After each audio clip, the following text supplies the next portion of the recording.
each other. You're not just throwing a bunch of words into an ad group and driving it to one page. We want you to group and silo your campaigns as tightly as possible.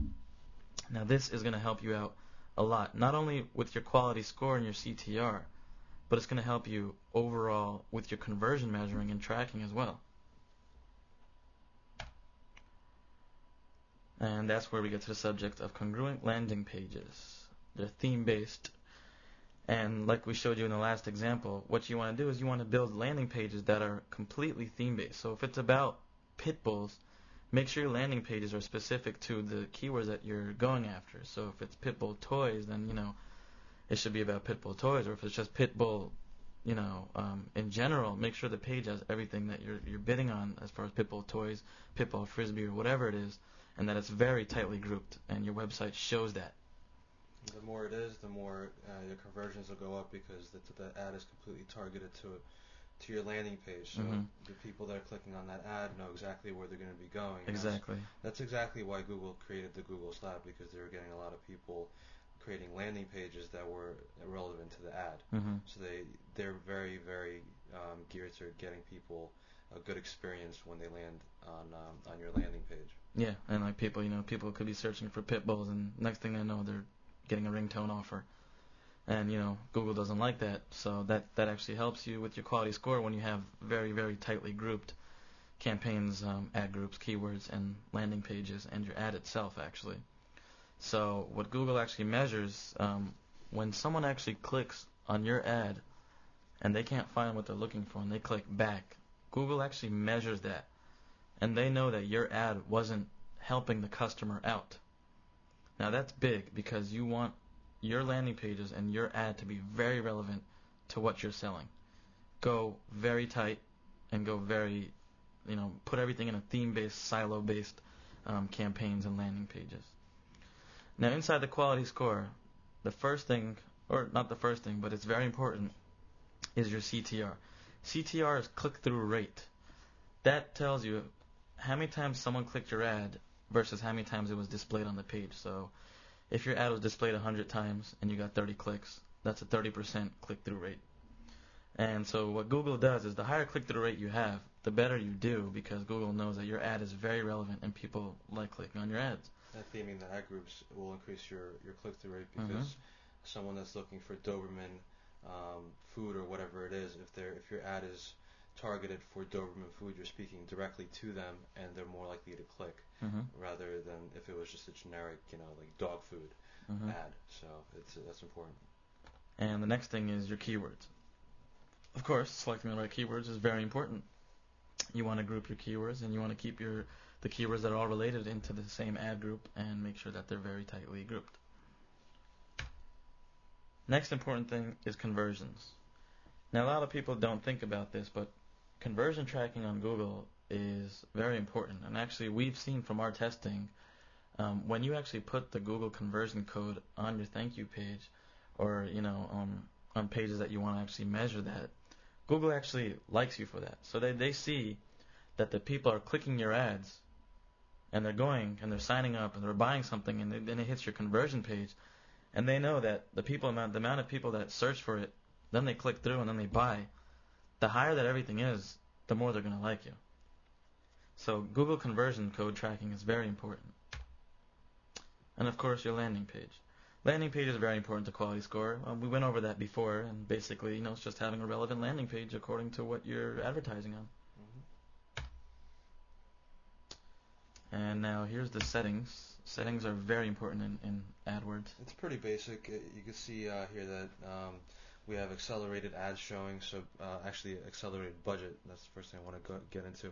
So what it's going to do is, whatever your budget is, it's going to try to spend your money as quickly as possible. So your ads are going to be displayed quickly and throughout the day. If you put the standard setting, it'll pretty much spread out your ad throughout the day, and it may be displayed at 7 in the morning, not displayed until noon, and it's just very sporadic. With accelerated, it's going to display your ad throughout the day until your budget runs out. So that's the setting that we recommend. Yeah, it's a good way to test too, using that setting. If you're testing and you're doing standard and you put a $40 budget, let's just say in this example, it'll put your ads sporadically through the day. It's a good way to test, but you're not getting the full potential of what you want to test. You want to test at least a 24-hour span, if not more, and then look at the analytics instead of trying to just say, okay, I want to save some money and let Google decide when to display my ad. Exactly. And speaking of ads, we want you to create at least two to three ads that you're going to be running per ad group. And you're doing this to split test, and you want to beat the control every time. So whatever ad is doing the best, you want to make sure the other ones are either beating the control or not. And then if it's not, you're going to be throwing that out. So, and in order to do that properly, you want to set the setting to rotate ads equally throughout the day. So it's going to rotate the ads smoothly, one as your ad is displayed. Yep. And then you adjust accordingly. Also, big important thing is separating your content network.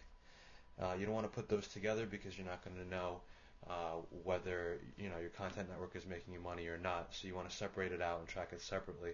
So you want to check Google search and search network, but leave content network and content bids unchecked in the search settings. Mm-hmm. You want to create another campaign strictly for content network, and in order to check the conversions on that, which isn't easily done, there is a site. The domain is ppseer.com,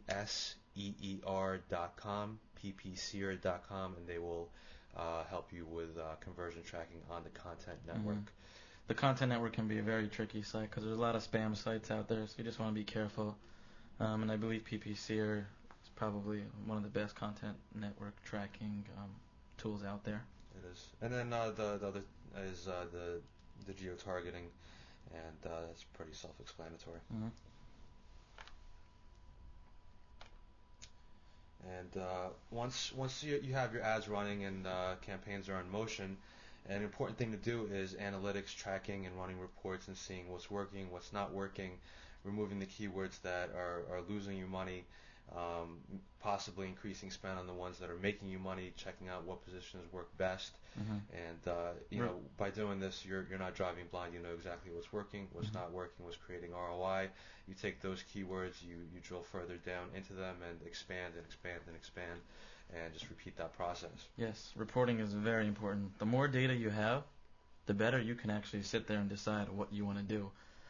Running reports and analyzing all the reports, seeing where your money is coming from and seeing where it's losing money is very important. If it's making you money and you don't really care where it's coming from, that's not good.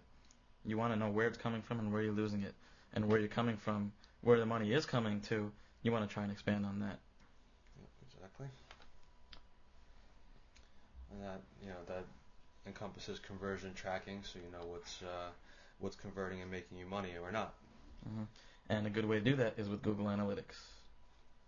Now, Google Analytics is usually if you have AdWords, it's most likely in there.